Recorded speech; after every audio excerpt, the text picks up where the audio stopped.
Shalom, pemirsa yang diberkati Tuhan, bertemu kembali dalam seri pelajaran Sekolah Sabat.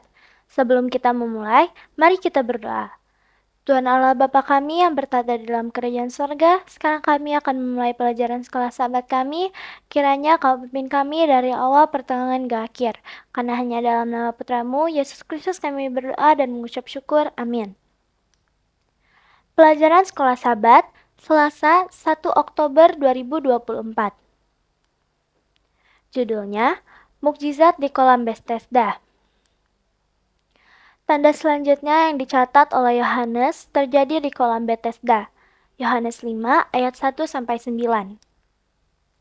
Dipercaya bahwa malaikat menyebabkan guncangan di dalam air. Dan orang sakit pertama yang masuk ke dalam air akan disembuhkan. Akibatnya, beranda kolam dipenuhi orang-orang yang berharap bisa sembuh saat air berguncang berikutnya.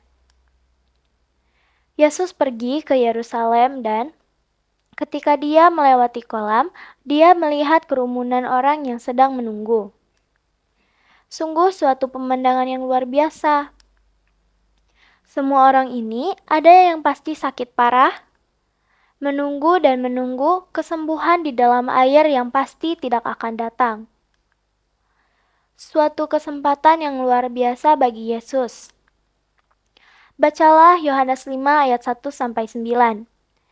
Sesudah itu, ada hari raya orang Yahudi dan Yesus berangkat ke Yerusalem. Di Yerusalem, dekat pintu gerbang domba, ada sebuah kolam, yang dalam bahasa Ibrani disebut Bethesda. Ada 5 serambinya, dan di serambi-serambi itu berbaring sejumlah besar orang yang sakit. Orang-orang buta, orang-orang timpang, dan orang-orang lumpuh, yang menantikan goncangan air kolam itu. Sebab waktu-waktu turun malaikat Tuhan ke kolam itu dan menggoncangkan air itu. Barang siapa yang terdahulu masuk ke dalamnya sesudah goncangan air itu, menjadi sembuh apapun juga penyakitnya.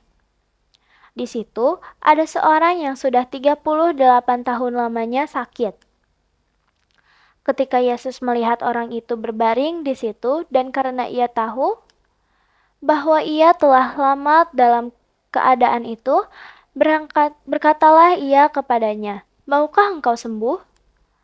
Jawab orang sakit itu kepadanya, "Tuhan, tidak ada orang yang menurunkan aku ke dalam kolam itu. Apabila airnya mulai goncang dan sementara aku menuju ke kolam itu, orang lain sudah turun mendahului aku." Kata Yesus kepadanya, "Bangunlah, angkatlah tilammu dan berjalanlah." Dan pada saat itu juga, sembuhlah orang itu, lalu ia mengangkat tilamnya dan berjalan.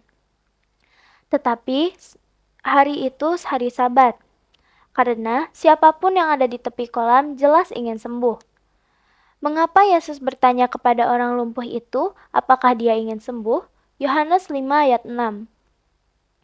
Ketika seseorang sudah lama sakit, penyakitnya menjadi hal biasa dan walaupun kelihatannya aneh, terkadang terasa sedikit canggung untuk meninggalkan kecacatannya.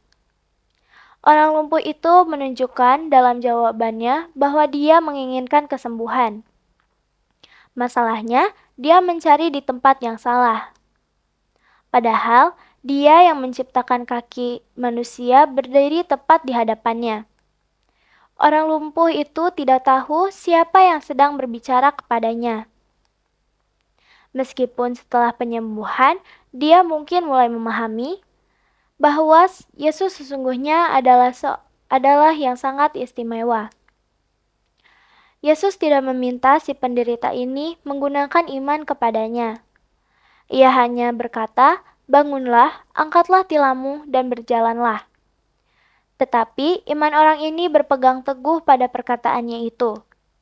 Setiap urat saraf dan otot bergetar dengan kehidupan baru, dan tenaga kembali pada anggota-anggota tubuhnya yang lumpuh itu.